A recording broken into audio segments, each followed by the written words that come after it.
All right, welcome back. We are COMP125 in the summer 2020 semester, and it's week 6, part 1 of our broadcast. So we're sitting here, and we're supposed to have a test this week, but the problem is we also have Canada Day on Wednesday.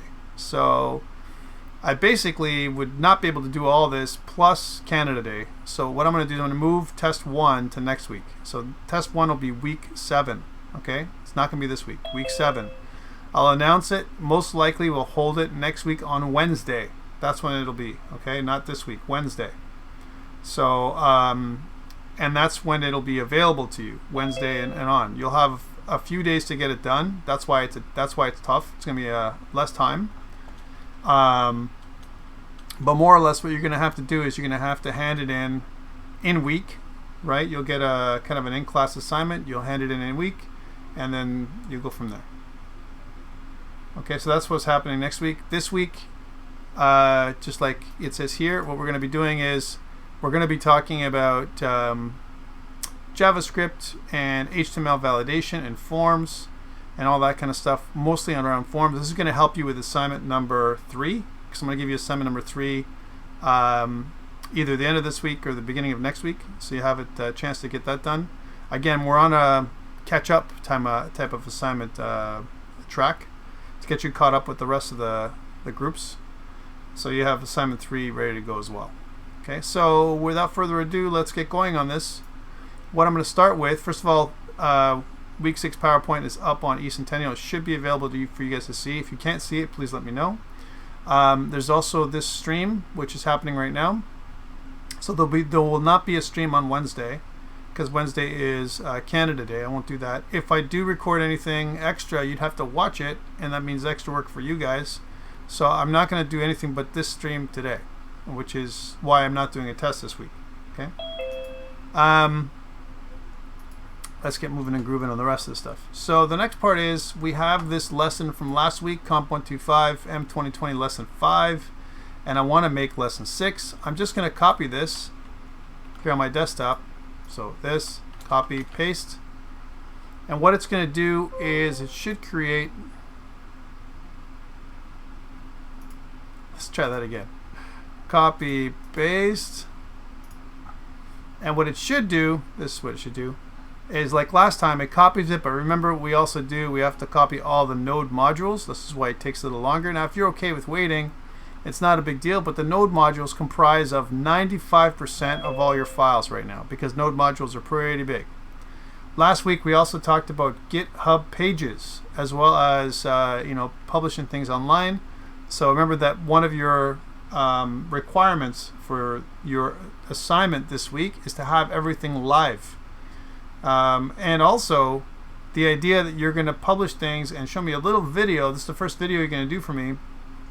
We're going to show me a video of your understanding of how everything works coming forward. So that's all stuff that's due this Friday. So please, if you haven't had a chance to start that, I would get on that. It's going to take some time to do, and you want to do a good job because it's worth the same as every other assignment. So here's lesson 6. So all I've done is copied lesson 5 to lesson 6, but we have a problem. Let me get rid of lesson 5 now. Goodbye, lesson 5. Lesson 5 effectively and lesson 6 are the same, right? Lesson 6 by lesson 5. And let me bring up Visual Studio Code. Here's Visual Studio Code. And I'm just going to drag and drop from my lesson 6 copy over into Visual Studio Code, just like I've done many times. However, we have a problem because the Git repository is pointing to the wrong thing. Right now, up on GitHub, I kind of showed you this before as well. Up on GitHub, if we go to Centennial, then you can see that there is COMP125 lesson 5, but we need a new one, COMP125 lesson 6. Let's do that. So make a new one.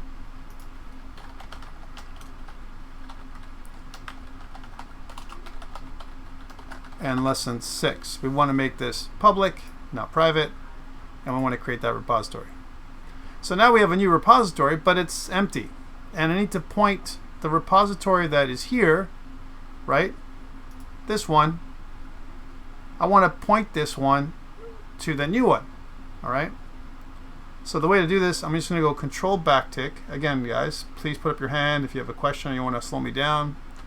I'm going to bring up this integrated terminal with Control Backtick, right? And then what I'm going to do with Control Backtick is if I do a Git status, you can see that I'm on the branch master and I'm using the origin remote. If I do Git log, you can see that the last thing I did was I added my nav link highlighting, which is what we talked about last week, all right, last day, okay?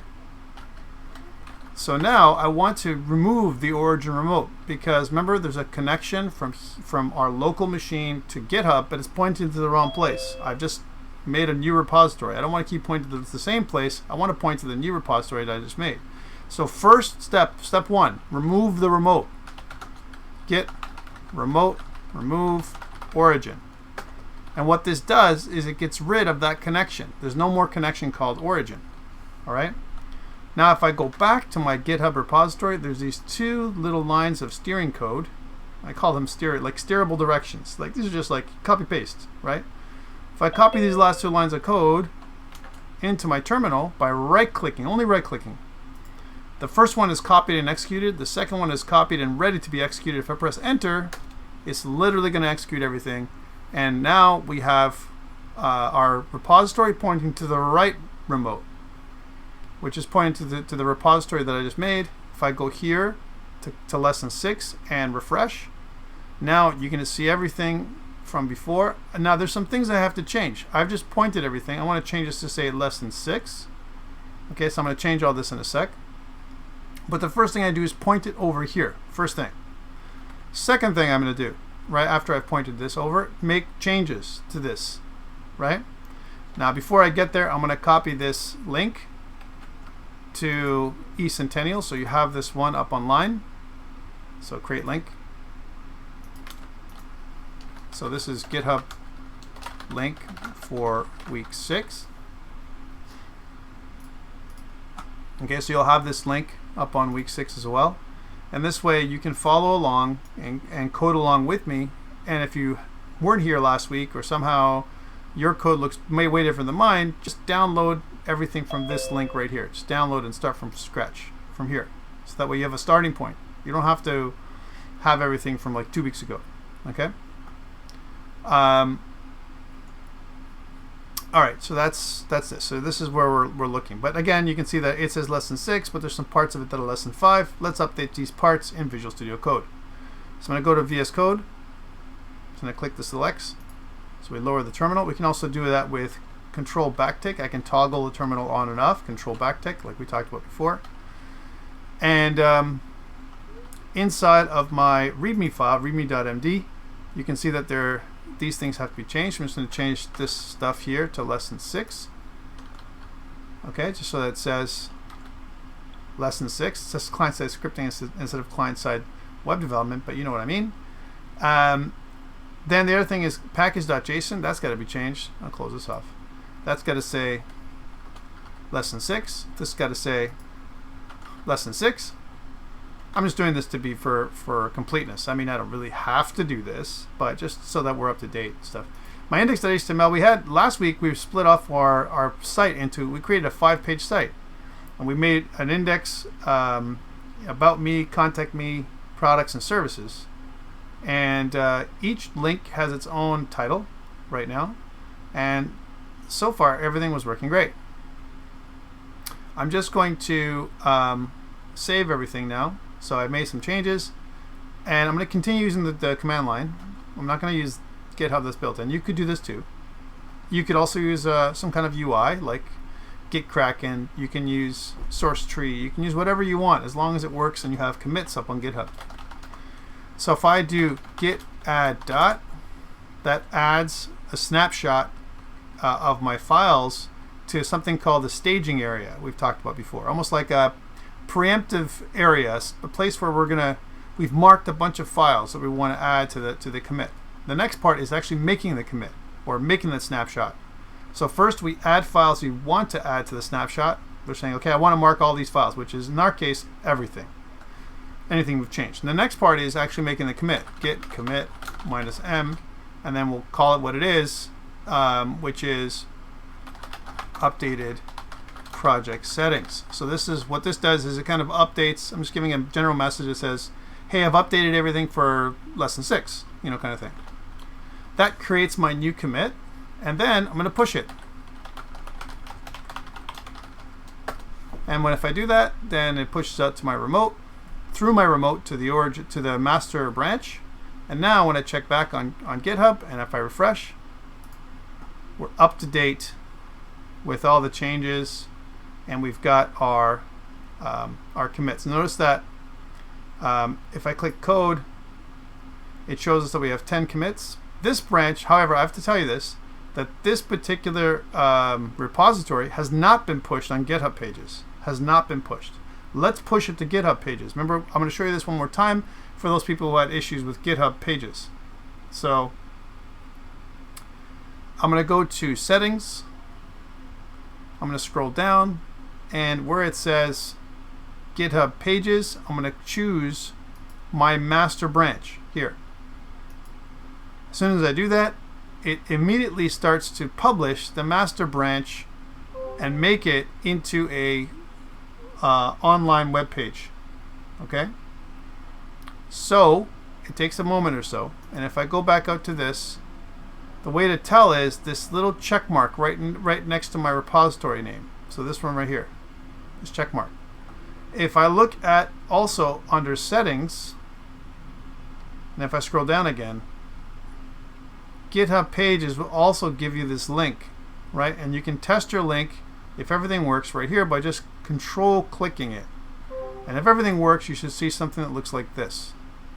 Now remember what we had to do to make this work. We had to do a couple of things. One, I had to do what I just did, which is enable GitHub pages to work for this particular repository. The second thing I had to do was I had to add a file, a special file to my repo's root folder called Node.jl. This file right here. Without this file, node modules will fail to work. Not work. It'll not be registered. Okay? So that is what we've done to make this work, and I talked about that last day. Okay, so I got a question. It says, hi Tom. I was going to ask some help. Keep getting an RSA message that I tried but failed to fix it. Okay, so that means that you've got some kind of like security problems. Right, so that's like your almost like your secure key. That's what it is. So we'll talk about that afterwards. You shouldn't have a problem, but we can end up fixing that later on. Okay, so now if everything goes well, we're good to go. We're up on GitHub, but I want to also do things locally, because I think that's a great way to work. Again, I'm going to use the Windows button and then left arrow to kind of take up the left side of my page, and I'm going to click on the browser and use my Windows button right arrow to go to the other side. So now my right side is my browser, the left side is Visual Studio Code. I'm just going to I'm just going to hide my folder view for a second, and I'm just going to go down here and type in the words light here. light-server, and press enter. And if everything goes well, then on this side you'll see that the local host is going to run my files. So there's two: home on localhost and home up online on GitHub. So this is what it looks like live. This is what it looks like locally. Okay, and sometimes it's good to have both so we can compare. Sometimes it's not WYSIWYG. It's not what you see is what you get. So that's why I like to compare both, and there might be issues for those things. Okay, so that's what I'm doing. I'm ready to go now. And today's topic is on forms. So I think we need a form, and we can put one inside of a contact page. Now, one of the requirements for assignment number 2 is to make a form. So let's make one together. If you're attending this lecture today, you can get your form marks for free. Let's see what happens. Okay, so I'm going to go to my contact page, and in my contact page I have my nav bar. Let me just kind of collapse my nav bar here, and I want to do that by going to the just kind of shy. This is the gutter. Shy of the gutter, next to the line numbers, there's a little down arrow. If you click onto it, it'll collapse your nav bar. If you want to go further, you can collapse your whole header, this whole piece here, including the nav bar, all right, which is kind of good. So now we have this space where I want to put my form, and I want to use, I must also collapse my footer. I don't care about my footer anymore. for now we're good. So I collapse my footer. And what I want to do here is I want to add a form in this main section. But I know that Bootstrap has some components we can use, because we're not in the business of making any kind of HTML, CSS this semester. This is mostly for JavaScript. Let's go there. So I'll go to getbootstrap.com and let's see what they got for us. I'm also going to maximize this page by pressing the Windows button up arrow. Okay, so if I go to that, and if I go to documentation, and if I look on the left, maybe we'll find something that can help us. So content, under content, you can see that we have a bunch of different things about page defaults and the native font stack and the way lists work and a bunch of other stuff. And there's down here, there's also forms, and they've given us some information about forms. So here's our form right here. It talks about how to different things in terms of different dates and whatever, and they've given us some components of forms. You can see that these are all examples right here, and miscellaneous elements, like for example an address, block quotes, and a bunch of other stuff. So really this doesn't cover everything we want. So that's what's in content. If I go to components, right, and if I scroll down, there's a forms component. Let's go there. So if I scroll down, I see that there is this form right here. So email address and password and blah, blah. And let's see if there's anything else that's nicer for us to use, so we don't have to work so hard. That's almost what we need with extra stuff with form controls. Okay, cool. So that's extra. Talks about sizing, how to size stuff, read only plain text, and so on, and a bunch of ranged inputs and everything else. So there's some really good examples here of form information without us having to go too crazy and type everything by hand. Oh, look, they've even got a whole form with a more complex form with a different layout where I have different things in different places. I mean, there's like a bunch of stuff, right? But what we're looking for is something that's going to help us create stuff quickly. And I recommend taking a look at it, because auto sizing for a submit form or something like that, and because we want to be able to kind of create things that are fairly fast, quickly done. And look, it even talks about validation, which is part of what we're doing today. All right, so let's go back up to the top. So I think, without going too crazy, I'm just going to go to this part right here where it's around just shy of the top, where it says form controls. And they give us an example of form controls right here, right? So what I could do is grab this whole form and then chop stuff out of it. So that's one thing to do. And we've got most of it. The only thing is that I like the text area, and I like the email address, but I don't like this multiple select stuff as useless. They've got this basic form right here with the check me out button. So this is good for a lot of it, and we can probably copy the other stuff to kind of combine into a form that we like. So I'm going to grab this whole form, the first one, the one that's like in the overview actually, copy it, go back to our page, in the contact page, right? And then where it says contact us, just underneath the H1 tag, I have this Jumbotron, right? And the Jumbotron is neat, it's kind of neat. It makes it all gray and stuff, but it's not going to work for my form, all right? So what I want to do is just keep it inside the container and kill the Jumbotron. So I'm going to kill this and this. So no more Jumbotron. Jumbotron gone. And then I do want my H1 tag, because I think I have to have like a contact us thing, right? I think this is important to have. Maybe a line break, like a horizontal rule or something. That's okay. That kind of creates our HR. And if I go back to this into our contact page as an example, as I'm coding, right? So you can see what I'm doing, right? And if I save as I go, you can see what I'm doing here. So here's my welcome page. I want to look at my contact page, which is here, contact us. And so I've got contact us and this line right here. That's what I've got so far, okay? And then I'm just going to copy in that other stuff. There's the form that's underneath the HR, and press save. And now you can see the form in place nicely in there. So the form's starting to look okay. Submit is something that I want. Email address, and is one part, but I don't want a password. I want other kinds of things in here. So email address is definitely one part, and the other part I want is full name, contact number, and that kind of stuff. Okay, so let's do that first. So I'm going to come back to this. So form groups, the way that Bootstrap works is they have a div tag, another div tag with something called a form group class, and then some additional information. All right. So email address is one thing, and they have a little small thing that shows us we'll never share your email with anyone else, kind of thing. And that'll come in underneath here as small text. We can do that. Okay. Oops. And what I want to do is I want to copy this other than this and make another div tag. So copy this part, go in under the form, make some space,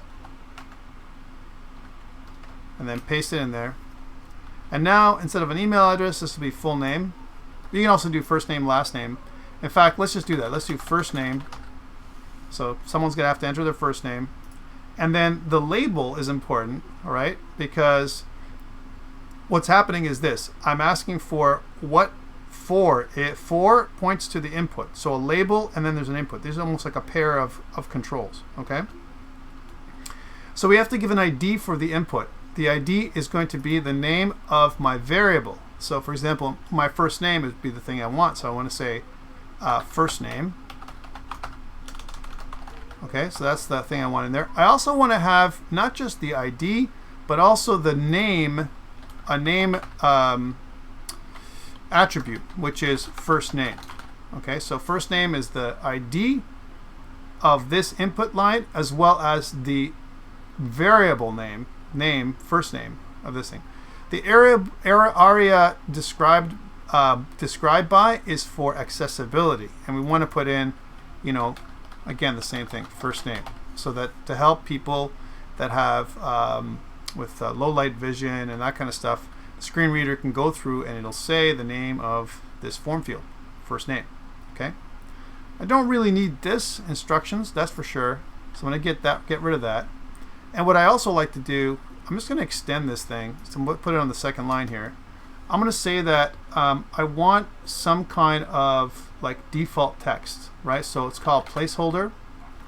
So placeholder is going to be something like enter your first name. It's like instructions you can put there. You can also put examples of what you want. And then, is it required or not? I like to put required as something that I want to put on. So that's kind of the grouping of the things that I want in my input. The type is very important too. This type attribute for forms, if you remember, the input, is the type of keyboard that will appear in a mobile device. And different keyboard options for a mobile device, this will change. If I put in text, right, which is the default, then a text style keyboard will appear for a mobile device, which is what I want. So this is my first thing, but the for has to change to first name. So this is first name. And that is my first form field. Okay, I'm going to modify these as I go. It's easier to modify than to build from scratch, is what I'm saying. Okay, so if I go back and I kind of look at what it looks like now, you can see that it says first name, enter your first name as an example, and then it says email address. I want to do the same treatment for my last name, first name, last name, contact number, email address, and then some kind of message field. Okay, and then a submit button. Let's do the next part. So again, we'll copy this one now. I've worked hard for this one. I might as well use the same structure as a template for the next one. So this will be last name. Okay. So we'll change this from first name to last name. Okay. And we'll just replace these areas here with last name. I mean, I could do a find replace, but I'd rather do it this way. Enter your last name. Okay, so first name and last name. We see it's a name field, and if I go back up again, you can see now that I have first name and last name. Okay, so those two fields are ready to go. Okay, let's continue. So now I need a contact number, so I'll do the same thing. So I'll grab this, put that in there, change this to contact number, and this will be the contact number. I noticed I didn't say telephone number or cell phone. I just want one contact number. Some way of getting a hold of the person nowadays is good enough, right? Instead of text this time, I want to change the type of keyboard that'll come up on mobile devices to tel for telephone. Okay? And again, this, instead of last name, will be contact number. So I'm going to just grab this part and plop it in there. Okay? So those things. And this will say enter your contact number is what I want. Again, steering instructions. A lot of times what we can do is on some smart devices, we can hide the label if we don't have a lot of room, right? I can hide the label. I can wrap it in some other kind of div tag. And on smarter devices, what I can do is I can only show the field names with the instructions, what to type in there. And a lot of times that flat design is better than having a label and an input. Okay, but for now, let's just keep going. So all these are required. So first name, last name, and contact number all required. Okay, we have our email. This is good, but we need to fix up the for, right? So we're going to say that email address will just be email address. Again, I want to kind of make it the same structure as I've done everything else. And we're missing the name field, so I'll copy that in there and replace the ID email address, and as well email address is probably what I want to put in there. Okay, instead of my ID being email help, will never share your stuff, I'm going to get rid of that because I don't like it. And one thing we're also missing is a placeholder, which I will plop in here as well. So kind of just grab this, and that would be also required because you know what, I mean, email address is probably like between these two things, it's kind of the most important way of contacting your customer or the person who's interested in talking to you. So again, type is text. That's the keyboard for first name and last name. Telephone number for contact number, and email for the email address, which kind of makes it so that it does automatic validation for all this stuff. Okay. Password I don't need. Let's get rid of that. I don't need my checkbox because this is a checkbox type. So this is gone. Let's get rid of this, right? And now let's see what we've got so far. Okay, so you can see I've got like my first name, my last name, my contact number, email address, right, as an example. And I need that other field, which is going to say like a short message, right, is what I want. Your message or a short message or something. So the way to do that would be, hey, let's take a look at Bootstrap and see what they got. So notice, remember we talked about this, they have this text area. Again, without knowing anything, I can literally just go in here, grab this text area right here. It's the last part of the form, copy it, right? Go back in here and paste it and save, and then see what that looks like, right? So text area looks pretty good here, example text area. And what I want to do is I want to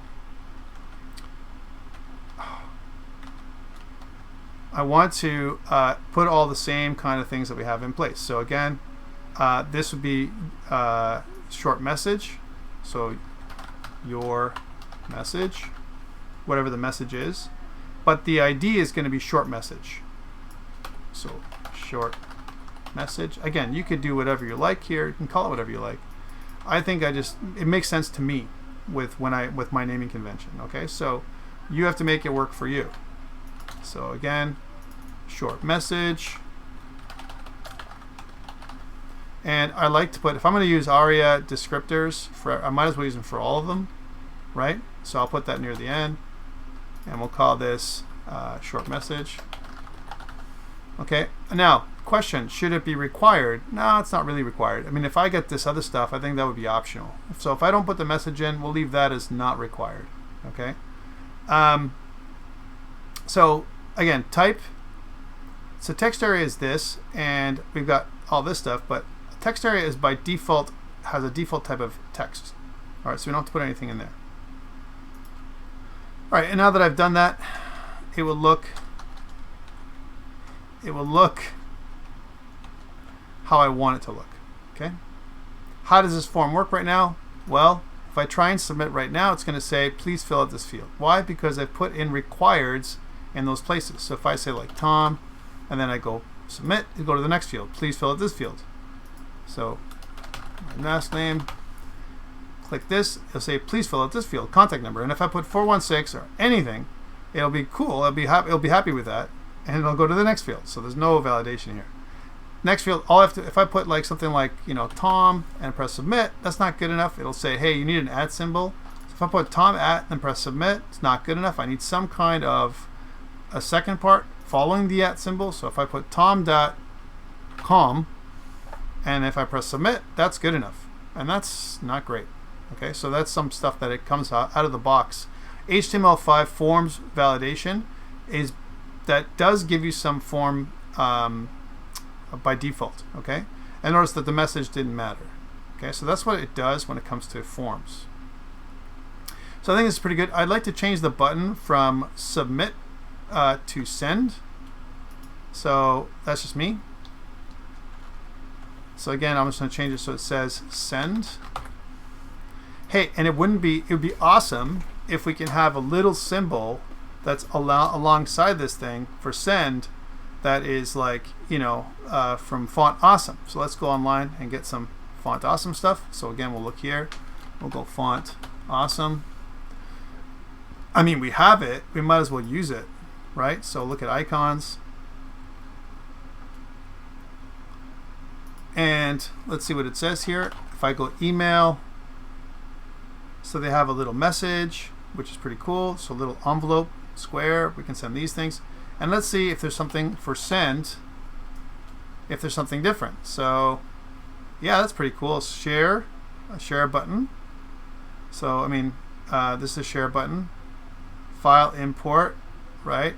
Mail, bulk. Okay, so there's some interesting symbols you can use, definitely. That might be cool. I don't know. I still like the envelope, which is like email, which tells me that I'm going to send stuff off to me. So I can kind of this little symbol here, and then I can send it off. That's not bad. So I'm going to go there, and I'm going to grab this link by just clicking onto it. It's an I tag with a class of FAS FA envelope square. All right, so cool. Copied it. Go back to here and paste it right in here, right? And then let's see what that looks like when I go to my form. And then what does it look? So it has this little send button. So a little bit more interesting. Okay. My submit button is button primary, but I want to make it larger. And I believe you can do button large, btn large, like this. Let's see how that looks. See, you can make it a little bit bigger. So that's just the button large class makes it a little bit bigger. And that is my submit type. I also want a cancel button. And a lot of times what I want the cancel button to do is I want it to sit alongside my form just in case I don't want to do it, or a reset, whatever you want to call it, right? So a couple ways to do that if I want to cancel. Type is submit. What other types are there? So if I make another button, so again, I'm just going to pull this forward. I'm going to copy this thing and put it in here. Let's change the button class instead of primary to warning. So it's like, hey, you're going to cancel something, right? And the type, if you notice the type, if I could just take these away and open it up, there's these 4: button, menu, reset, submit. Reset is the right one. That's the one I want. That's the reset. And by default, that does something to the form, okay? And then this one would be reset. So that's what it will say, but I need to change something that looks like here. So let's see if there's something that's online that we can go to and find the reset, some kind of reset as an icon. So I'm going to go to icons. I'll type the word reset or cancel and see what happens. Reset. Is there some kind of reset button? Nope. Or undo. That also might be. So let's see. Let's try cancel. If there's something that maybe cancel will work. So strike through. You know, that's not bad. An X with a close, that can be deceiving. That's not bad. Comment slash. So you don't want to. That's actually, let's use that one for this time. I've always used the other one before, so we'll use this one. A comment slash. Yay! I always try and do something different here and there. So I'm going to copy this one, comment slash, and I'm going to go back to this and replace this I tag with the comment slash. Okay, there it is. Save. And let's see what we got now when we go to the form and see how it looks. That's pretty cool. So send and reset, right? If I click reset, it actually does something. So if I put Tom in there and I click reset, by default it just clears the form, right? So that's pretty good. And guys, you have your contact form. Like, this is part of your homework. Okay, so and this is the first step. So I think this is a great place to put it up like this up on GitHub, because now we can do more with this thing. We can play with this form. We can talk about validation. We have something to play with. Before we had nothing. All right, so again, what I'm going to do is I'm going to go here and I'm going to press Control backtick, and I'm going to add another shell in here just by clicking this little plus.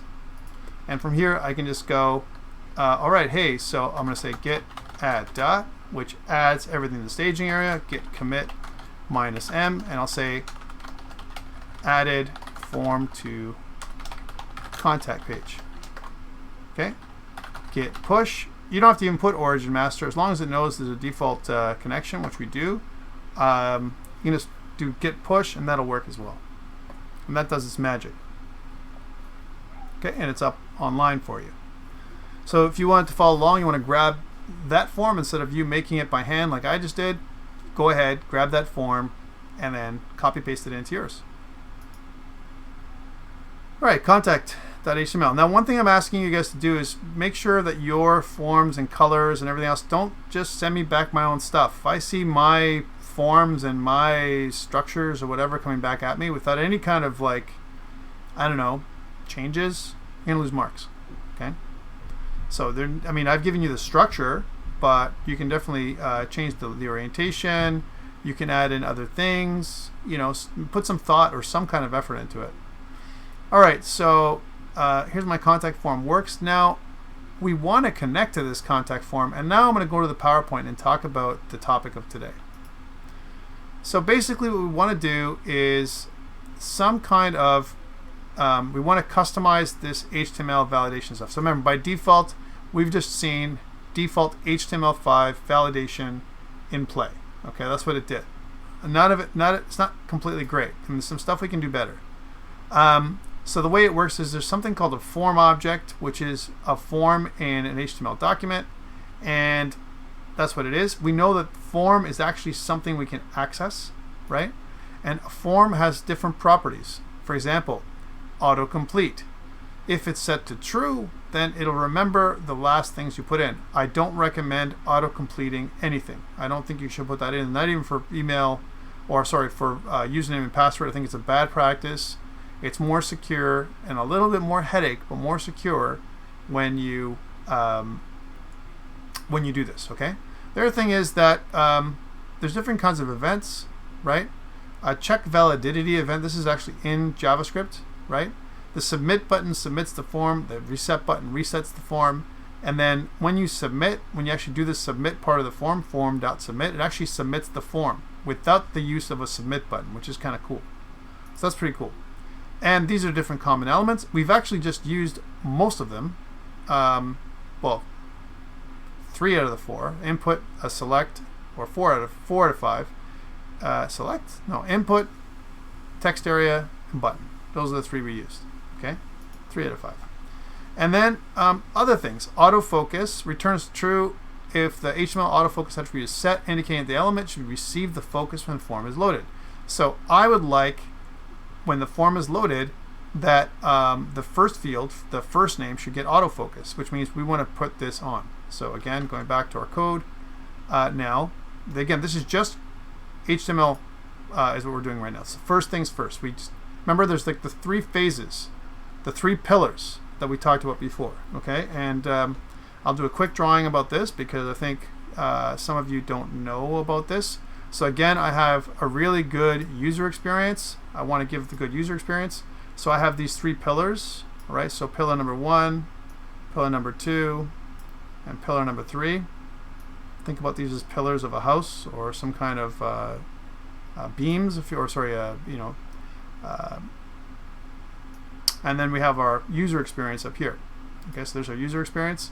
And the way really we think about this, we can think about it in layers, but if we do UX, right? So this is our user experience.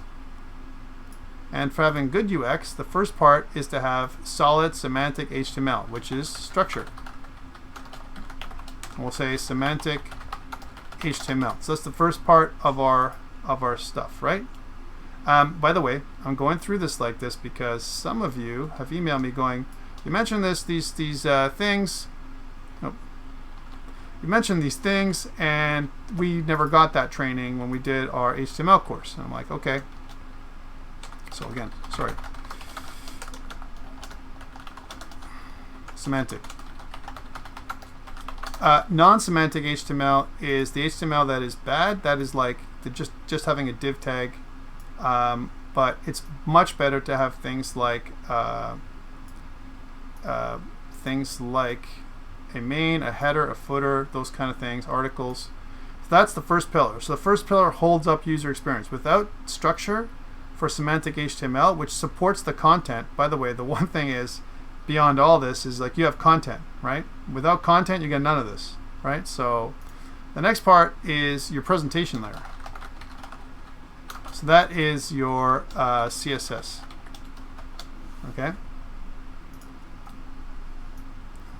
And if there's any kind of quiz or whatever, if I give you a quiz, some quiz questions, these are great questions. What are the 3 pillars of good UX for a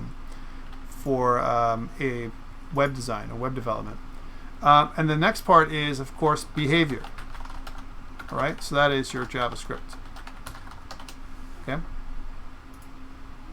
Without these things, like I said to you, one of these things, then what's going to happen is, or if you use one more than you should, for example, you try and replace CSS, right, with JavaScript, or semantic structure with JavaScript, that can be okay, but let these pillars do their job first, is the answer. Okay, so can you do everything with JavaScript? Yes, you can. Should you do everything with JavaScript? No, you shouldn't. And in order for you to have good UX. Okay, so those are the 3 pillars that I talked about before. You can also look at them as 3 layers. First layer, second layer, third layer. And you always go in that order. So structure first, then presentation, and then behavior. Okay? Of course, before anything else, content. So if that's true, if we go back to our page, then we have our structure. This is your structure. We have our CSS because we're using Bootstrap. Now we need to use some behavior, and that's going to be our JavaScript. I'm going to go into our app.js file, and we can see where we left off. Last day, what we did was we did this kind of app link switching. So every time we went to the different page, we would highlight the link that we were on, and we did that by using the following code. So this part right here. So we converted our title to lowercase. So this part right here did all that stuff, that work. Guys, if I have a piece of code that does one little function, that is a great place for a method or a function. I want to extract all this code into a function that says, like, you know, highlight link, or link, you know, highlight active link, or something like that.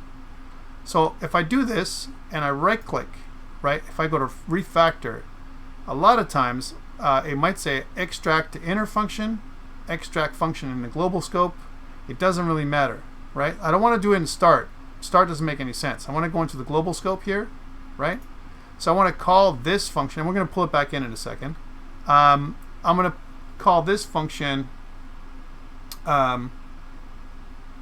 like highlight active link. So highlight active link, right?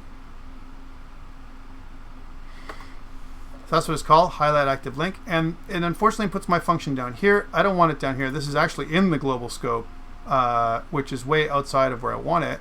But that's okay. At least it did the extraction for me. And then I can just simply cut this function out. I like to put my functions before. That's kind of old school. But you don't have to. You can put them anywhere you want. But this is where my function would go.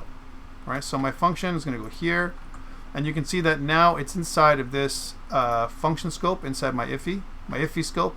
All right, that's where this goes. I also don't like the way the for loops are written. I also want to write, I want to always try and encode my for loops and my functions so that the curly braces are on top of each other. And there's a method for this, the method to my madness. Part of this madness is that I can always comment out the first line, right, and replace it with something else. But if I have a curly brace in there, then I can break everything. I don't want to do that. So that's why I always try and do it like this. Okay, so kind of like even the if statements. If statements, for statements, my structure is something that looks like this. Okay, and I also want to indent. So whenever I have a function, I indent one step. Right, that's kind of my structure. I also leave a space between the function and the return type. So I'm returning title. Do I really need to return anything from this function? The answer is no. So I can just do one of these. I don't have to return anything, although that would be more testable, right, if I wanted to return title. And then I can have my title here, but I don't need my title here. If I needed it, I could definitely do that. I could kind of return title. And I'm just trying to think if I need it later on for the title of the form. I don't think so. So for now, I'm just going to leave it like this. I can always go back and inside this function return title. All right. So for now, all I need to do is call that function, and that's the first step that I've done. So highlight active link. The other thing I've done is I've injected some code. This is an example of a code injection. I talked about this really briefly last day, and it covered some of the content of the last PowerPoint. There's a 4-step process, right? The first thing is hook into the spot that you want to inject something. All right, I want to inject something. I want to hook into that spot. So that's the first thing. You can do it in a number of ways. Get element by ID, get elements by class name, get element by tag name, something, query selector or whatever, some way of hooking to the spot that you want. So that's step 1. 2, you want to create that new element in memory, which is what's happening here. So the second part is I want to make a new paragraph. Cool, okay, I want to use this create element method that's built into the document class, right? So then I can create whatever element I want. The element, when I create it, is completely empty. It's devoid of life. It doesn't have any attributes at all. I need to add or configure this next, and that's the third step. So I take my paragraph and configure it by adding the title, whatever the title was. Oh, see, this is where I needed the title, because I'm injecting the title in there. Okay, that's bad. Let's put that back. See, my Visual Studio Code is smarter than I am. All right, so then I'm going to go back to this and return title. Return title means that it's kind of getting the title here and returning it back out so that I can use it here. Now, this is a bad thing. Title doesn't exist, right, at this point. Title has never been created. There's title here, right, document.title, but there's no title here. So this actually would still work, right? But what I want to do is to stop that from happening, and the way to do that is to use something called use strict. So if I go use strict, right? This is a command that basically says to JavaScript that don't run my JavaScript if I haven't declared a variable. So use strict should always be at the top of all of your the top of your documents. Use strict. Okay. And again, if you want to search use strict up, let's go back to that and we can search for it.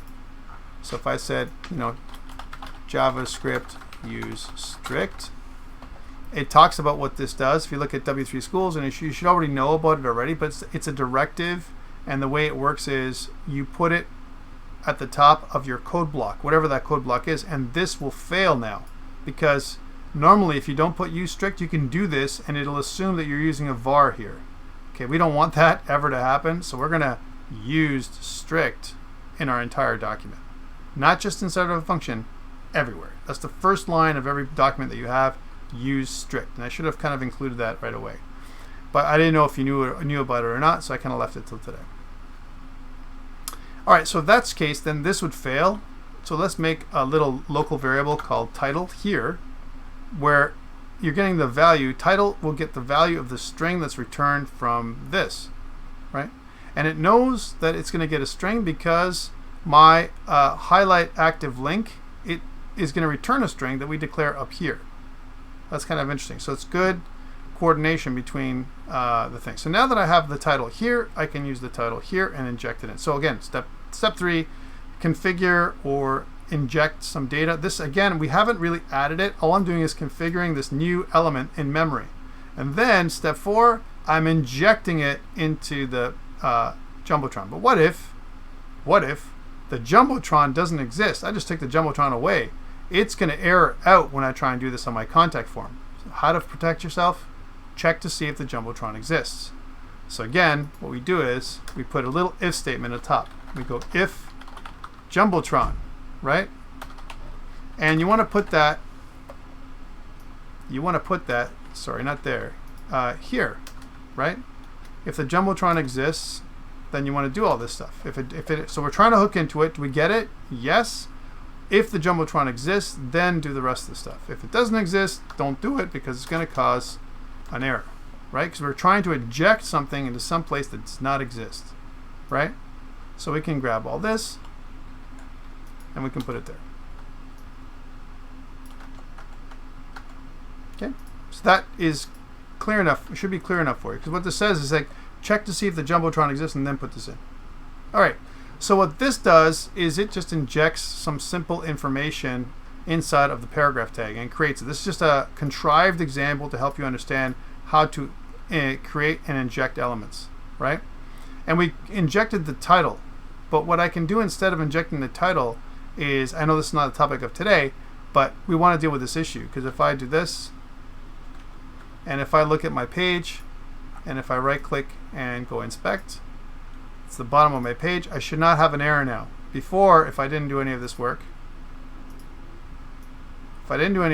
down here, right? If I didn't have this line, let's say for example, I took this line away,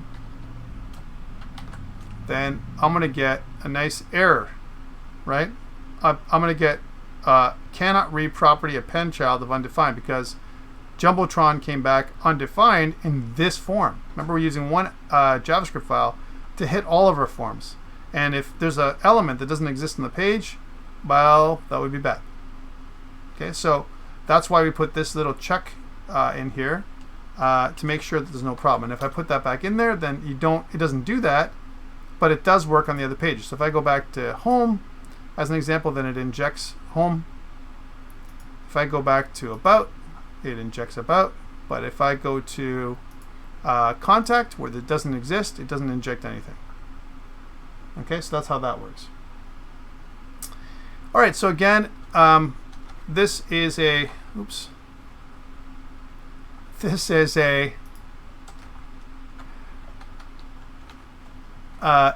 spot where I can take some of this. This is just an example of injecting content in the page.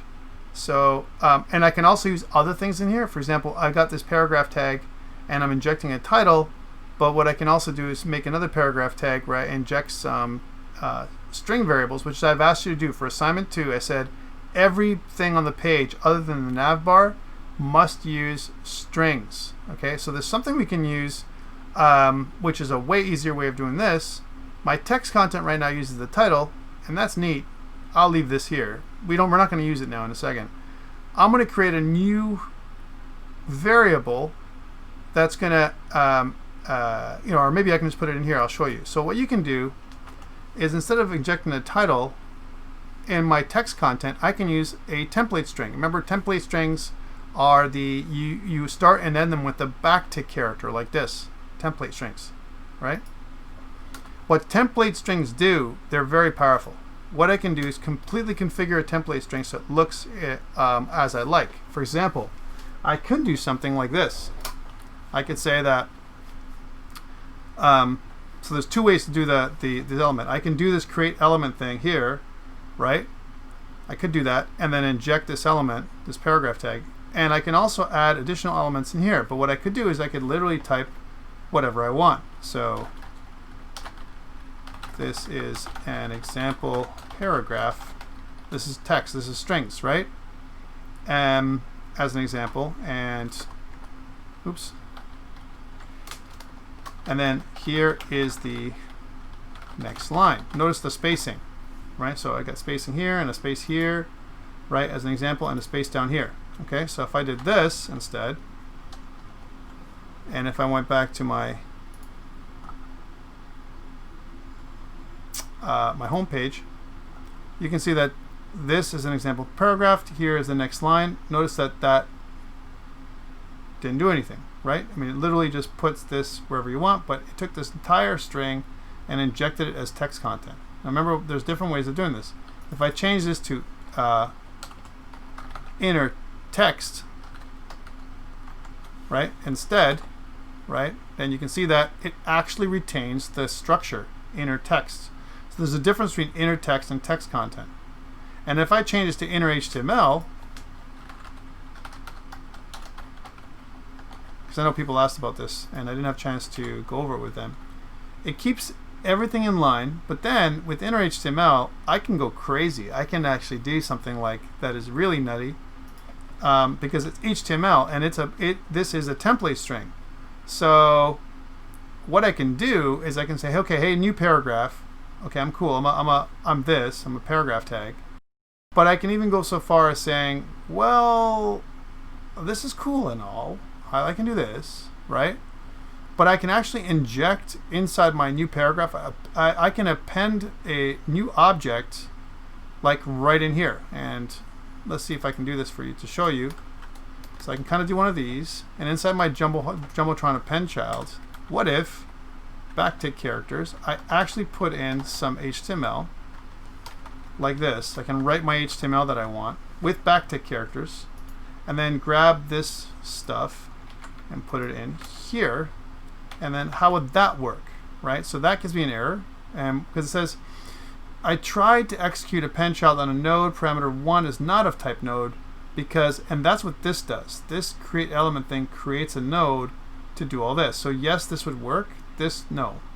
But what this will do, right, this part right here, is if I had some other node, let's say for example I had, instead of creating a paragraph tag, I created a div tag, and I added this as the inner HTML of that.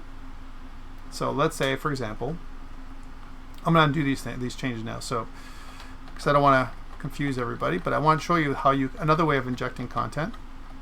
So this new paragraph, and here's my inner HTML. I'll leave that as text content for you. Let's suppose inside of my Jumbotron, I also not only a paragraph tag but another div tag. Really quickly. Again, this is covering some of the stuff I didn't do last week. So I want to make a new div tag. So let new div tag, new div, we'll call it, equal to document dot create element, and we'll call this the element div. Okay, so not semantic, but it's okay. And then if I said something like, so this would be like, again, I already hooked into my Jumbotron. So this is where I'm injecting it. Okay. Here I have injected something already, right? And now I'm going to go to step 2. So back to step 2. I injected something already there, and I'm going to do something else. So let's, which is step 2 is create a new element. I made a new div tag now, right? And inside my div tag, I want to add a some stuff. I can say new div dot inner HTML, and I can put whatever HTML I want in there with my template string, right? Which is kind of awesome. So I can say that it looks like this. I can say that it's a paragraph, another paragraph tag, and I'll even give it an ID. So I'll say with an ID that's equal to second paragraph. Like there's a lot of control here, right? And inside my paragraph tag, I'll say this is the second paragraph. So this is another way of doing it. I'll accept both for your assignment. So I kind of make the tag, I configure the tag. This is step 3. Step 3, configure. And then step 4, inject or attach.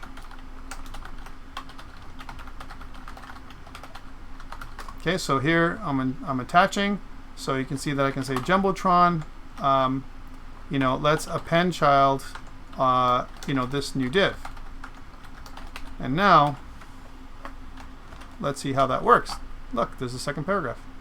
And if I was to inspect this, so this totally works fine as well, right? So again, all I need to do is hook into it and add inner HTML as opposed to text content. So either way, these are 2 examples of how to do that. When I inject, when I put something inside there, how does this look? Well, let's take a look at our structure. So again, under console you have elements, and what you can do is you can literally go into the body and then look and see what it's created here. In my main, I can see that I have a container and a Jumbotron, and now you can see that, and I want you to look down here, not up there for a second, although it gets highlighted. Here is the paragraph tag that I've created. That's a new thing that I made.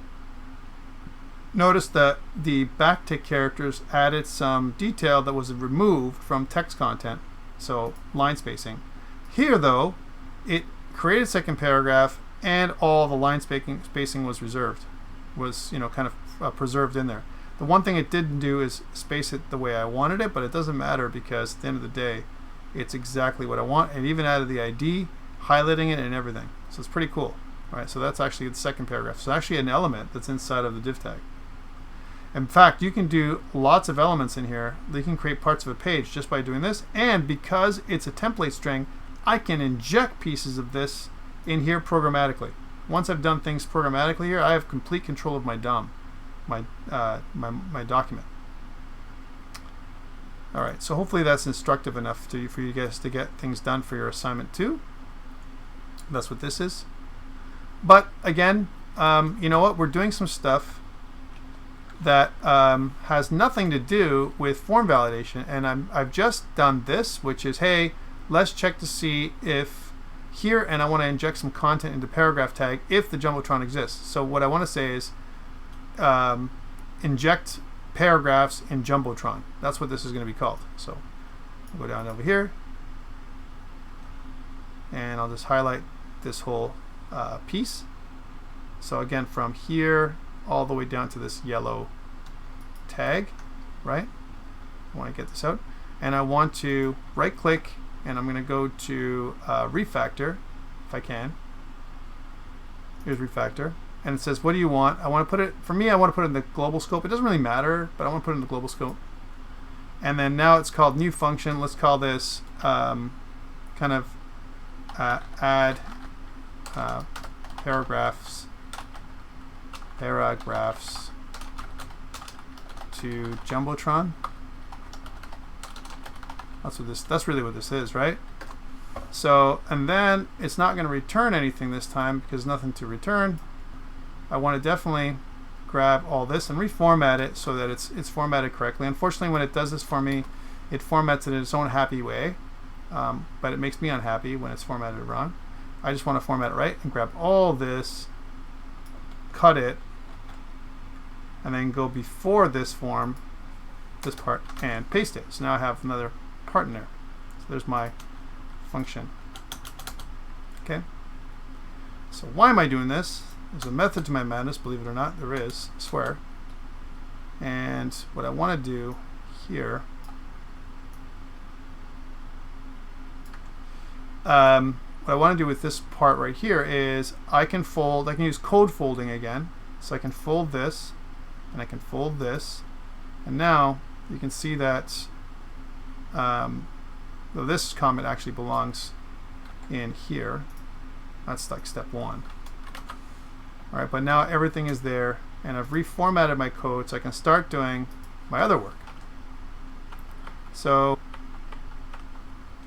if you want to really make this testable, this line here, then you want to assign it to a variable, and you want to return something from add paragraphs to Jumbotron, like successful or not. So if this is true, then I want to return true. Otherwise, return false. So what this does is this will check to see if I'm able to, to do this add paragraphs to Jumbotron. So actually a Boolean function now compared to what it was before. And if that's true, then I can say that let my success, right, equal to this, and then I can see that this is going to be a Boolean, right? So success, I haven't used it, but it basically says, hey, I've got a success. If I was able to succeed, then this is cool, and I can do something with it. I can say something like, console log successfully added paragraphs to Jumbotron. So that's just kind of your check. That's your test, right? And to test this out, you can see here that it passed, successfully added to welcome, but then when I go to my contact page where I don't have it, now it said it succeeded, right? But only if this is true, right? Only if this is true. And how did this work? Because I never added anything to it on Jumbotron, right? Well, let me ask you this question. Does this happen every single time? Well, yeah, the way I've written it, it does. I have to check to see if success is true then, right? So I can say something like,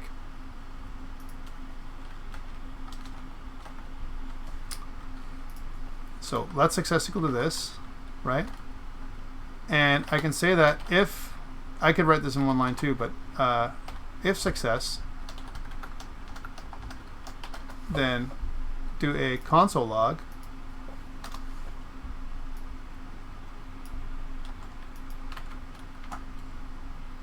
and otherwise I could say something like an else statement, and I could do this, or I can use a ternary operator, content not added to Jumbotron, and I'll say it does not exist. And what you might want to try and do is do a console warn, right? Different kind of console that says, hey, warning you that you tried to do something and it didn't work, right? Now this is interesting, and you might think you can use the ternary operator, and if it was just a console log, then the answer is you probably could. But here I'm using two different things, and it doesn't make sense. So this is fine. And if I go back now, you can see that I get a warning that says content not added to Jumbotron does not exist. Right? So it's a warning. It's not going to stop us, but it's something that would be a warning for us. And if I go back to services, I'm good. I don't have any problem with successfully added, right? But it just warns us that, hey, you know what? We don't have a Jumbotron in this page. Okay.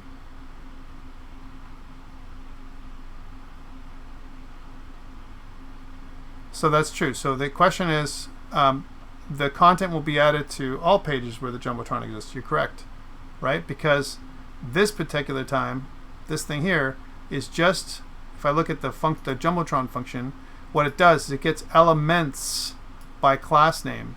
And instead of elements by class name, I could target specific elements, as an example, by using an ID, right? And only the elements with the ID that I'm targeting could get the treatment of injection, right? Or something else. But ID is a good way of isolating stuff. And also, you could use your form page. You already did this. You know what page you're on.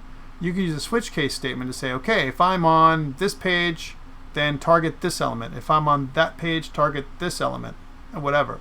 So you can do things a lot differently than I'm doing it. I'm showing you some ways of doing it, some functionality.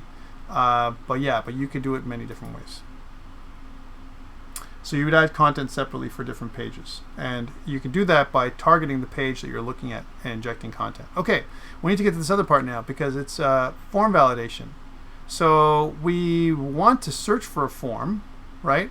And I want to validate my form. So I'm going to say again, let validate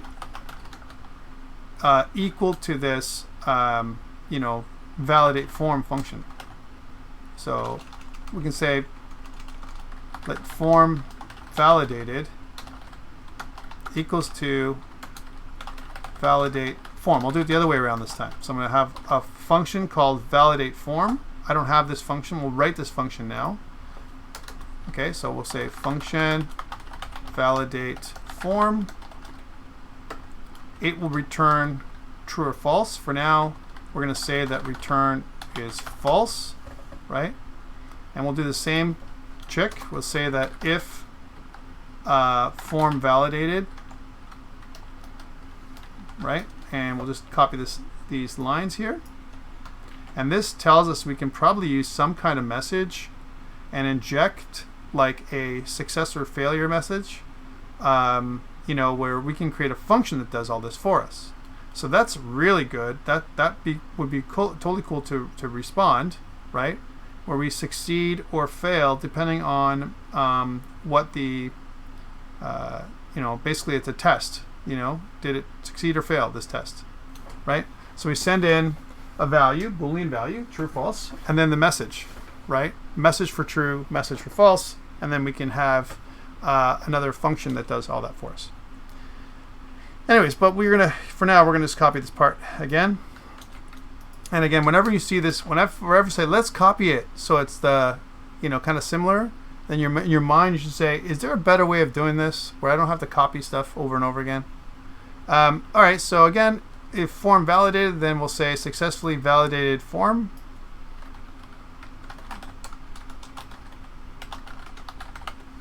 And then if the form doesn't exist though, well then we'll say content not validated, form not validated,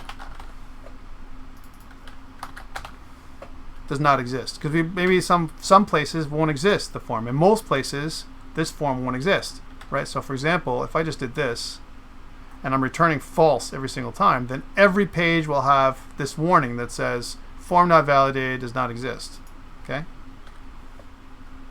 Let's make sure we add our semicolons in there.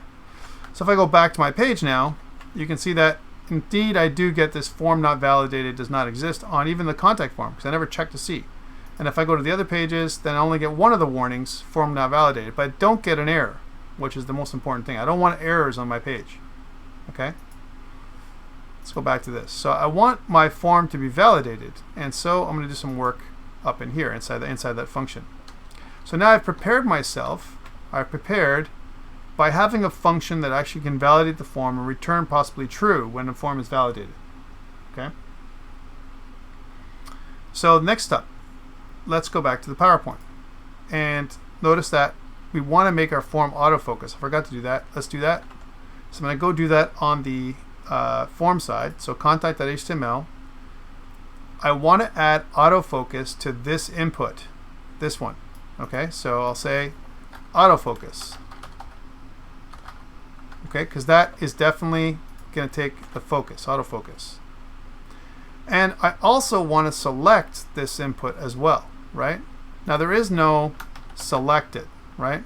You can't do selected, right? And notice that it says autocomplete, auto-capitalize, right? And a bunch of other stuff, right? But I can't select this form by default. If I want this element to be selected, there are ways. Okay, so first, autofocus. What does this look like? Okay, so again, let's go back to our page. And notice that if I refresh the form, it automatically highlights where I'm at. That's auto select. That's autofocus. It shows me this little blue ribbon by default, and that's the default behavior of JavaScript, or HTML5 actually. So now I want control of this. I want control of this highlighting. I want control of all this stuff. And the way to do that is to take control on my own. So if I go back to app.js, now there's positives and negatives here. Remember, whenever you take control, you take total control, which means some of this automatic stuff is not going to work.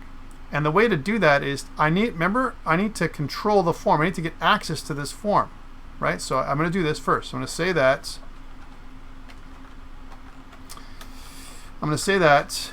let form, right? And we can say we'll call it contact form, equal to the first form that I find on my page for now. So how do I do this? I can say document.getElement by tag name, get elements by tag name, and I want to look at the first form, right? I do that. That's one way of doing it. And I want to look at the first form, which is this. So this is one way of doing it. The other way to do it, isn't there a document.forms? And if you hover over document.forms, it says document.forms is a collection of HTML elements in source order of all forms in the document. So those are the same, guys. Same, right? So if I did that, and if I said 0, first form of the document, then now I'm going to get the document with the form, and it's the first form. Let's see what that looks like if I said let contact form equal to this. So is that something that can be done? So a collection of forms, and this one will say, hey, that's an HTML form element. No? So notice this is another way of doing the same thing. I can do get elements by tag name, form, and then find the 0th element, the first one, or I can look at all the forms on the page and return the first one. That's the one I want. Or if I have a form that has an ID, so for example, let's say in my contact form, the form itself had an ID. Let's do, this is another nice way of doing it. So we'll call this contact form. Then, instead of this, what I can do is I can go into my app.js, and the other way to hook into it, I got to hook into it somehow, is to do this, which is let contact form equal to document.getElementById, and then it would be contact form. Now, there's advantages and disadvantages to all these different methods. The first two, right? So this one, it just says it's an HTML element. That's what it says here, right? Form is an HTML element. So we don't know what kind of element it is. This one returns a HTML form element, which is a special one, which means it gives us more code hinting when I do something in here. So that's one way of doing it. It looks uglier. This part actually looks uglier, although it's much shorter than this. We don't need to know even the ID name. This one is longer, and it's the same.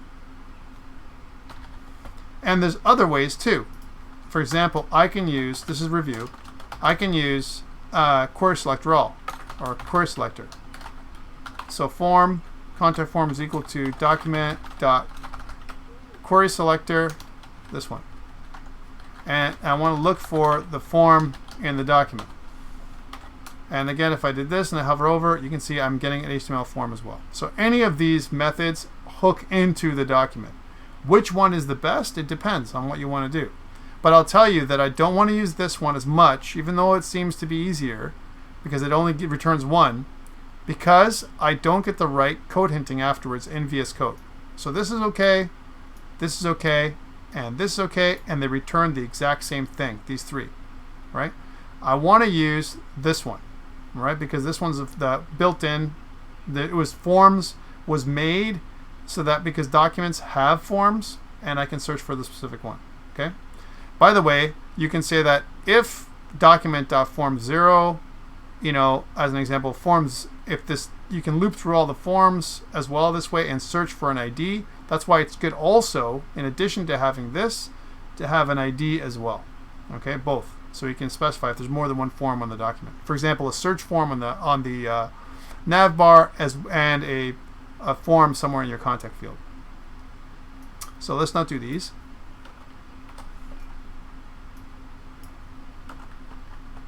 And let's just do this.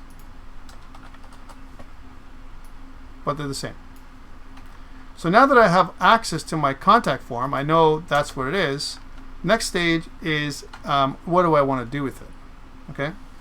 One thing is, if I go into my form itself, so contact.html, and inside my form, so form ID, if I put no validate, and I kind of save that, and then if I go and try and use the form, so if I go Tom, right, and I don't put anything there, and I go to the next one and the next one, and I just click submit, you know, as an example, or a reset.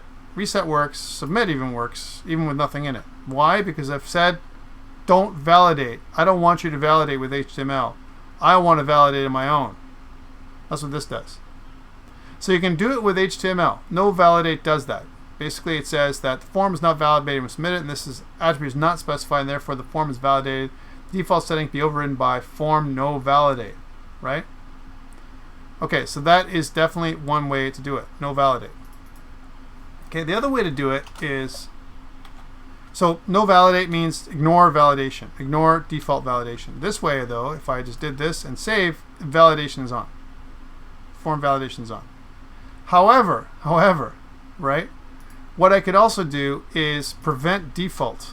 So I could do that with JavaScript instead. So inside my page, my app.js, I can say that, hey, I want to, for the form itself, so contact form dot, and I can see that these are all different things I can do with my contact form. And a lot of this, as an example, right? So again, you can see that autocomplete, autofocus, it's a form. I can do, I can check to see if it has an attribute. I can make it hidden, right? As an example, there's no validate. I can turn that on by myself here, right? And there's many other options. Okay, so if I want to turn no validate on from HTML from JavaScript, I can say that no validate, it's a property, right? No validate equals to true, right? And if I did this and I go back, then if you notice that if I go to the next page, the next form, the next field is not going to validate anything because I've turned validation off. Okay, so that's one thing I can do. And then I can start controlling the validation from one form field to the next. So for example, when I lose focus to go from here to there, when I go to this, so from here I go to this element loses focus and this element gains focus. So when I'm losing focus, right, and it's actually blur is what it's called. It's an event that triggers. Now, I'm not sure if you've had a chance to if they've talked about or if he's talked about events with you. Did Patrick talk about events with you guys at all for JavaScript? I'm asking. Maybe make a check mark for if you did and an X if you didn't. Events, event handling. A little bit. Okay, cool. So I'll do some more little bit of that. So basically the way events work, I'm just going to pull up my little thing here. What happens is you have an element. I'm just going to make a new document here. Try to be sensitive to time, guys, because I have another class as well after this. I have an element. So here's an element. All right. And this is the element on the page. Whatever that element is. Right. What I can do is I need to hook into it. Right, so I get a reference to this element, and then what I can do is I can add something called an event listener. So I can have two parts. One of them is an event listener, and the event listener, right? And I'm gonna if I connect it, so it's actually an object, right? That I create. I want you to think of this where I register it. I register an event listener. And I connect it to my element with a dotted line here. So I connect it. I can listen for different kinds of events, right? So for example, things like the click event. This is one type of event that I can listen for. Click. So when the click event triggers, we say, or is raised, when the button clicks onto it, the event listener says, hey, I've heard a click event on this element. That's how it works. So click, that's one type of event. There's other types of events. Like for example, we mentioned the blur event. When you move from one thing to the other, you can also listen to the blur event. All right? The blur event by the click should be also lowercase, by the way. So the blur event is another type of event. And there's many different types of JavaScript events. Blur, focus, all kinds of other stuff. Change. They all trigger the event listener, whatever that event listener is. But you register each of the events that you're listening for on that element. That's part one. The second part to event handling is the event handler itself. So there's two parts, the event listener and then the event handler. Okay, and I want to separate, it's not quite like this, but it's good for kind of a high level understanding. So here, then now there's also something else called the event handler. Separate thing. All right? Really not like that in JavaScript, but event listener, event handler. And this is also, we can also think about this as a callback function. All right? This callback function can be done inline and it also can be done in a named function. So two options. The event handler triggers when this event, when the event that we're listening to fires. So here I have an event, a click event. Let's say I'm clicking on an element, a button, and then I trigger the event handler. If this is true, if the click happens, that's what happens. That's how events work for us. And they happen, I have to tell you this, they happen asynchronously. Okay, so it happens whenever it feels like. It's going to happen with whatever order. Don't think it's going to happen in the same order, right? If I have 5 different events and I register them in different times, they're going to have their own event queue that's going to happen. So what happens is, the way event handling happens is we use something called polling. All right? And what polling does, I want you to think of what polling does. Polling is like, in order for this to happen, to these events, it's like, hey, did I click? Hey, did you click? It's almost like a child in a car saying, are we there yet? Are we there yet? Are we there yet? And it keeps asking, are we there yet? Forever. Once I turn this event listener on, it keeps on polling, keeps on listening for this event every millisecond, or whatever the polling rate is. Let's put it that way. Let's just say at least 60 frames per second. Let's just say that, okay? It keeps on listening. So if I have a lot of these, a lot of clickable things on the page, it can make my page a little slower, right? Because I'm basically polling. And what happens is I have one big event queue, and whatever I click on goes into the event queue, right? And then what happens is it calls the registered function that's associated with the event listener. Okay, let's give you an example. The button event. That's the most common event when it comes to clicking. Okay, so I want to connect to the button that's inside the form. It's the submit button. The submit button. So do I have a way of connecting to that? Well, remember, let's take a look at the button. There's a couple ways to do this, right? So if I go back to contact page, right? How do I hook into these things? How can I hook into them, right? One is the class, button primary, button large, right? Okay, but both of them are button large and button. One of them is a button primary, the other one's a button warning. The other one is a button with a type of submit. The other one was a button with a type of reset. Okay? I could do that way too. Or I could add in an ID. I could say that this is the submit button, right, in my code. This is the reset button. Okay, I could do it that way too. I could modify my HTML. Sometimes you don't have a chance to modify HTML because maybe you don't have access to as a programmer, and you have to find other neat ways to connect. Okay, but these are very simple ways of doing it. My submit button and reset button. Okay, cool, excellent. So I have a connection point. I have multiple ways of doing this. I want to use document.elementById for these. So go back to my JavaScript. I want to hook into the button. So I want to say something like, and this isn't form validation yet, but I want to say that let submit button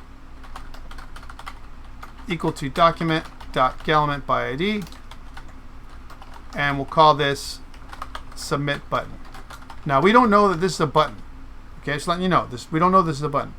Also, the contact form, and if I look at button, right, or submit, notice that there is submit, right? The submit itself is a form action that will submit the form. That's what this does. But it doesn't actually hook into the submit button itself. If I want to test to see if the submit button's been pressed, then what I want to do is I want a connection to my, or some kind of link. So this one here, it creates, again, a hook or reference to the button element with an ID of submit button. Okay? That's important to understand. It creates a reference to this button. Doesn't do anything to the button, just makes a reference. If it exists, if this button exists. If the button doesn't exist, error, right? If I continue doing, if I assume some stuff. And same thing here. What if there's no form? If there's no form, I can't do a no validate, right? So here I would do the test. I would say that before anything else, if there's no form, we can't do anything. If contact form, oops, right? If contact form, then do this. Okay? Otherwise, return false. If there's no contact form, then you're going to return false immediately, right? Next, submit button. What if if the submit button, if we get a submit button, cool. And what I want to do is I want to add an event listener to the submit button. I want to say that submit button dot, and again, there's a couple ways to do this, but what my favorite way and the way I want you guys to do it is add event listener. Add event listener, and you want to do the click event, let's say. By the way, notice all the different events. Look, these are all the different kinds of events that are listed here that you can do. And some of them make sense for a button, some of them don't. Remember, because we don't know this is a button. We just know this is an HTML element. We use get element by ID, which doesn't give us that information. We could have used query selector button and get the first button, right? We could have used query selector with an ID of button, okay? So that's another way. Instead of doing it this way, we could have used query selector, so document dot query selector, right? With we're looking for a button with an ID of submit button, okay? And what this does, if I hover over, it says it's an element. Same, right? A button with an ID of. It doesn't matter what you do. Notice it says submit button is an element. So this is another way of doing it, right? Or I can look for all buttons, an array of button elements, right? So I could say something like, I want my first button, right? My first, button. And then I can loop through those buttons and say which one matches the ID of blah, blah, to get more context for my button if I want to. But I'm not going to do that here. I'm just going to go back to that. I'm going to go back to the document.getElementById, which is fine. Same thing. See? HTML element. All right, so now that I've done this, I want to listen for an event type. I want to listen for the click event. Okay, and then we need some kind of, this is the event type, this is the event listener, now we need an event handler. And there's two ways. You can do it inline,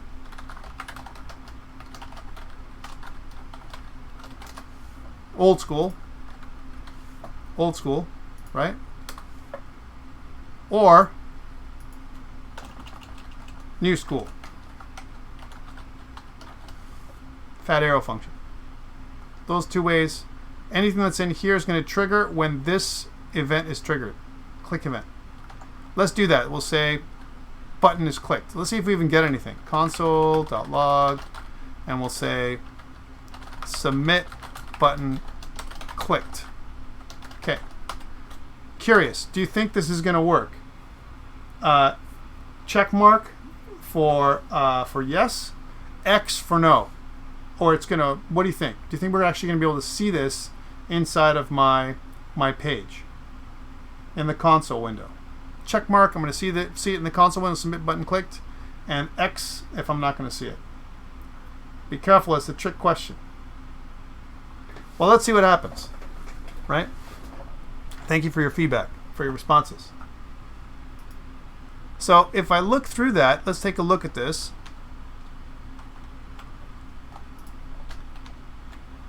Okay, let's bring up that page, right? And if I click this button, what happened? I mean, it did it, and so you're kind of both right. If people say yes or no, look, take a look down here. Oh, there it was. Wait, oh, there it was. What happened? Well, it did it, but as soon as I submit, it submitted the page. So it's gone. So in order for me to stop the submission from happening, I need to prevent it. And the way to do this is by default, there is a event, right, that gets sent over by default. You can call this thing right here whatever you want. I'm just calling it event, right?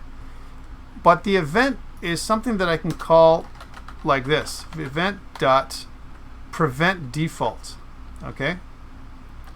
And my prevent default, what it does, if you hover over and see what it does, it says, if invoked when the cancelable attribute value is true, and while executing a listener for the event with a passive set to false, signals to the operation that could cause it to be displaced that it needs to be canceled. So in other words, what this really is saying is it will stop the default behavior of my event. My default event for my submit button is to submit the form. I want this not to happen. I want to create my conditions where the form is submitted on my own, right? So if I put prevent default, it stops the form from submitting. Okay, so that's the first part. So stop the form from submitting. Okay, and if I go back now, and if I try it, now you can see there's some more submit button clicked, right? Now, look, there's no validation, and I can click the button as many times as I want. You can see that it just keeps counting how many times I've clicked it.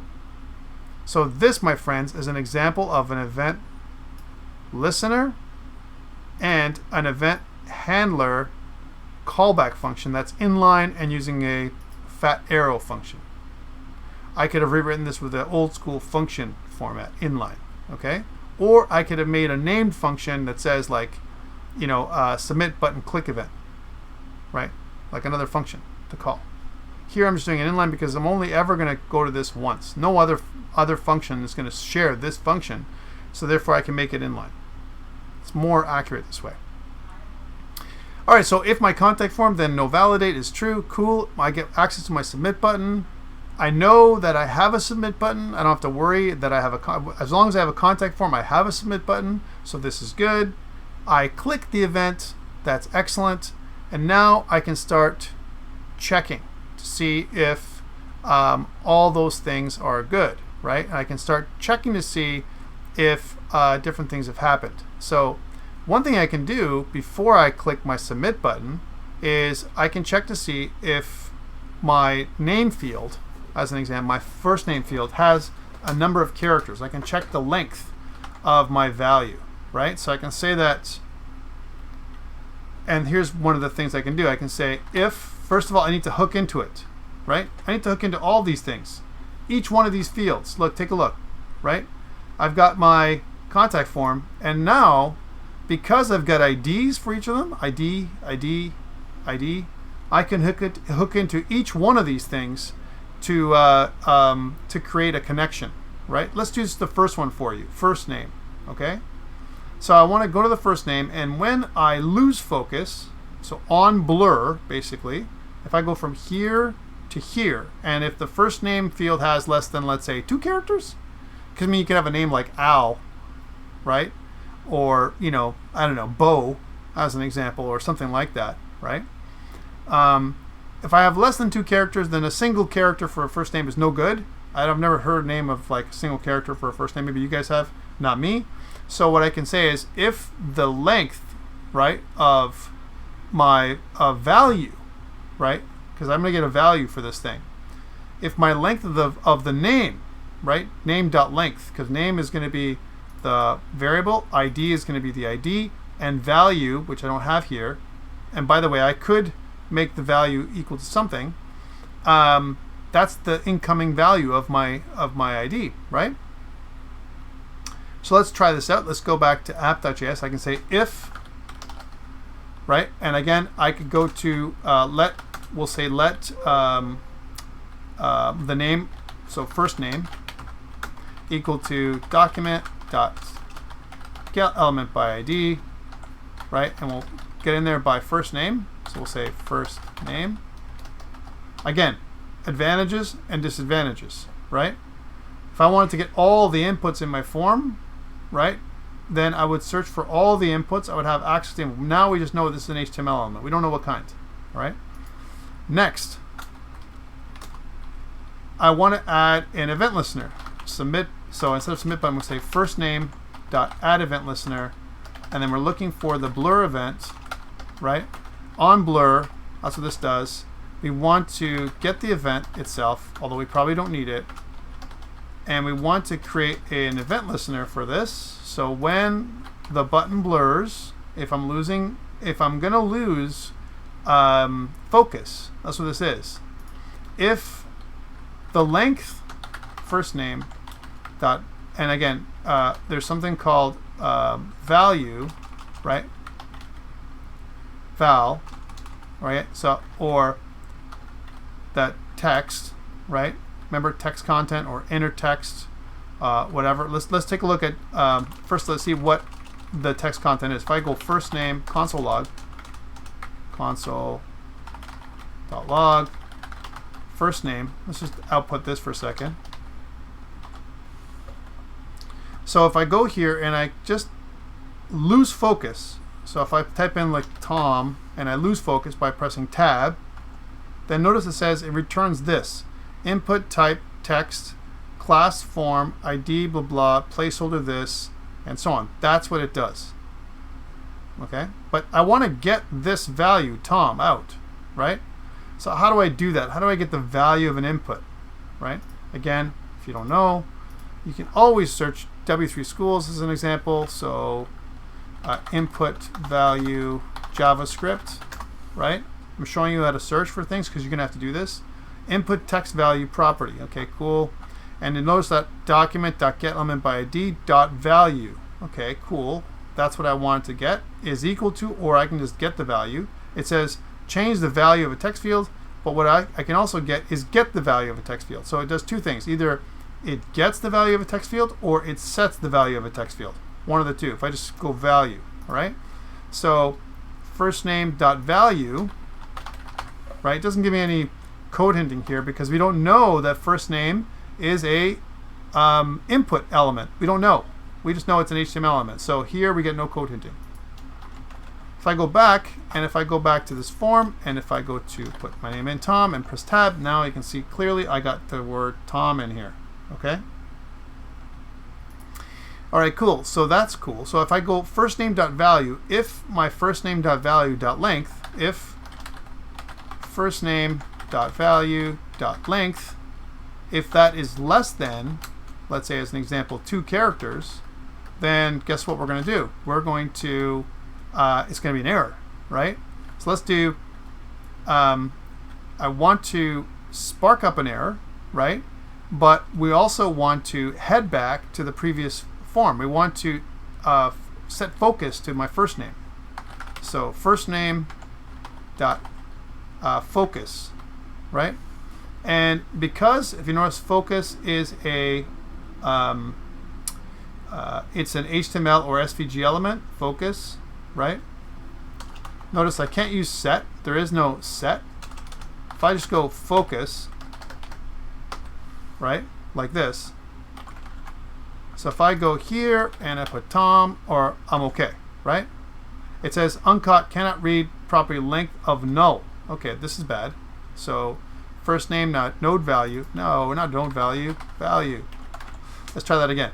So Tom, tab, notice it passed this time, but I was able to go. What if I said, instead of Tom, I was like T, tab, tab. Oh man, I can't move from here, right? But I'm not getting any error either. Wouldn't it be nice if we had a space somewhere that would show up when we had an error? It would be nice, wouldn't it? And we can do that by injecting some stuff below the contact us, up in top here, where there is like a message box, a message area. Please do not use an alert. That would be very bad, all right? But something like that, that kind of injects some input up here. All right, so let's do that.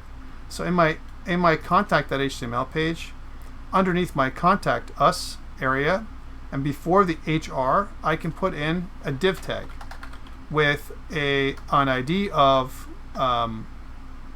message. Like, we can put error message or whatever it's going to be, right? Error message. Okay, so this is the div tag. By default, this div tag is going to have a class of, we want to make it so it's like a alert, danger, okay? And if I was to show you this, it's going to look. So, by the way, the reason why you can't see it right now, let's put in some words. So, hello, is because it's too small, right? But that's what I want to do. So, alert danger is what it's going to be like. Hello, right? And this is where my alert's going to go in here, right? However, it's going to be invisible, right? And I want to make it inside of a paragraph tag or some kind of H4. So let's say H4 tag. Inside my H4 tag, I'm going to say, let's say, some kind of alert, some sort of message, right? And if you notice that some sort of message goes in here, that's an H4. If I make it a paragraph tag instead, right? A paragraph tag with an alert. I'm just showing you that the alert is like really quick, and it can be something like that. A little alert can pop up that goes inside there, and I can make this invisible. The other way to look at it really quickly, I'm running out of time, sorry guys. This is what happens when you have a short week. But if you look here at the top, you can go to get Bootstrap. Here, actually it's right over here already. And under Bootstrap, we have alerts. So alerts have some great examples of, I want this one, right? So you can actually do a div, and it says alert, alert primary, alert success, alert danger, alert warning, right? So I want to do an alert danger, alert danger. I was almost there, which what I want. So this part, and role is equal to alert. I like this right here, okay? So do this. Did I do it right? No, I did not. I'll just highlight this whole thing. There we go.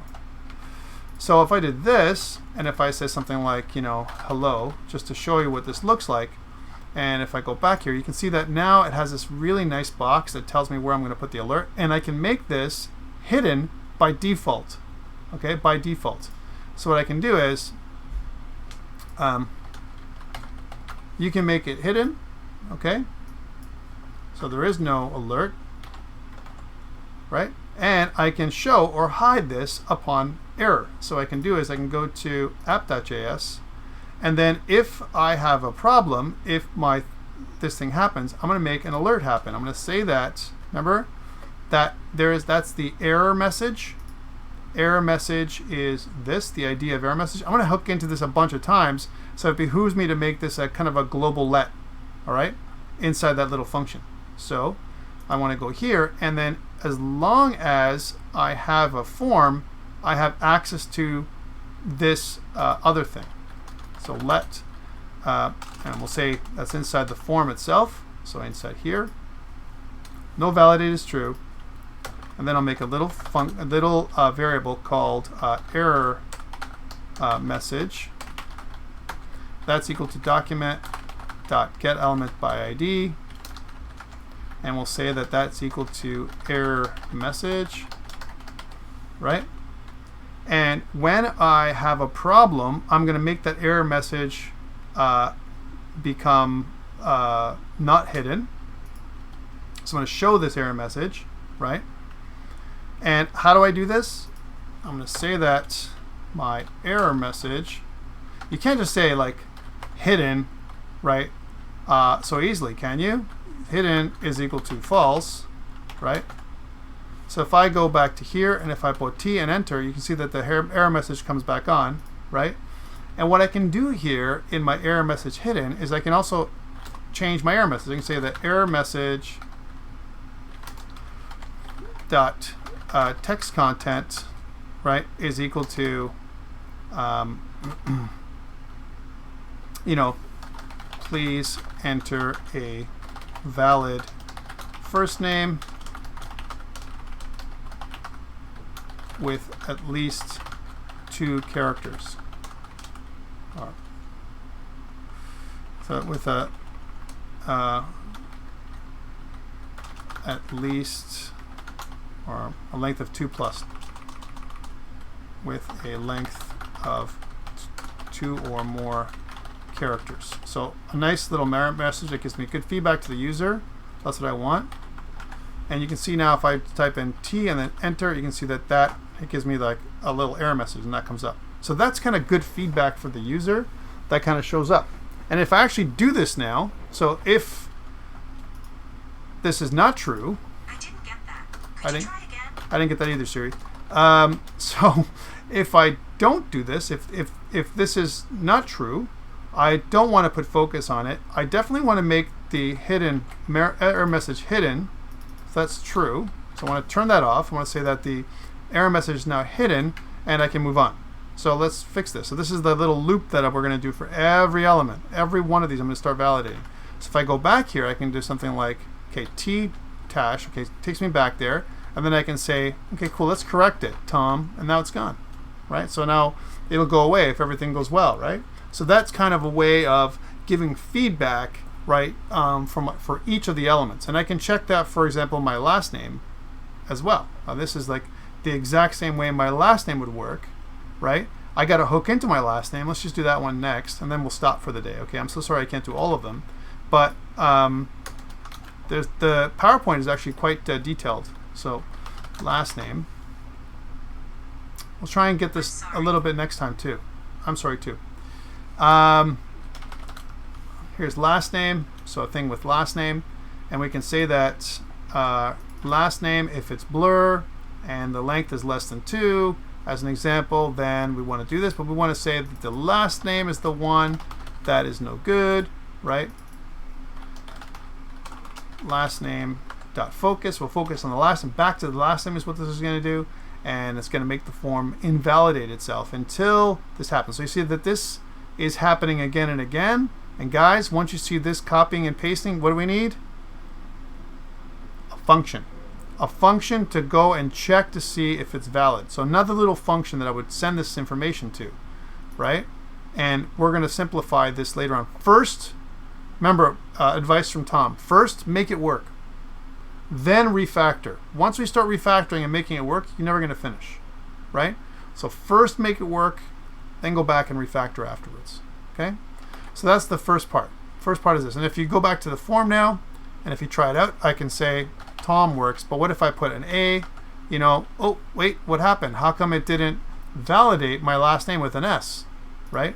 Well, because I didn't put the right thing in there, right? It only does what I tell it to do. Last name is a copy-paste error. Copy-paste error. And once I say an error, copy-paste error, that's bad. So Tom doesn't let me do it. Takes me back there. And if I go T, it doesn't work, right? But Tom works because Tom is at least 2 characters long. Okay, so there you go. So that's part of getting into form validation. I think we're going to have to hit this again next week, guys, as we get into the second assignment for me. So assignment 3. Okay. Questions around form validation, questions around some JavaScript stuff that I have. Let me put this up on GitHub now before I forget, because you guys are going to get mad at me. So I'll say git add dot git commit -m. We'll say added or start. We'll say started form validation. Git push. Okay, so that you have at least that part starting off for your JavaScript. Okay, we also talked about other things. We also talked about injecting content because you need to know how to do that for this assignment, assignment 2. Any questions, guys? Yes, I would recommend. So next week, test. It's not going to be, I'm probably going to release it on Wednesday, chances are, and it's going to be more of an assignment than it's going to be a test, because I think a test is going to be too much for you guys to deal with in class.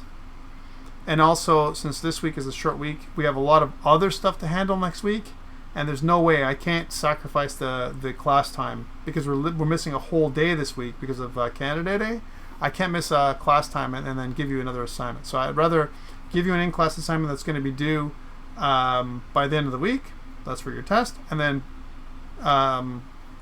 give you a new assignment that's going to be due the week after, so that you can get going on this stuff, because I'm going to have to introduce some really heavy-duty concepts next week with object-oriented programming. Okay? Any other questions before we leave? I have to say bye because I have to go to my Linux class, and they're waiting already, some people.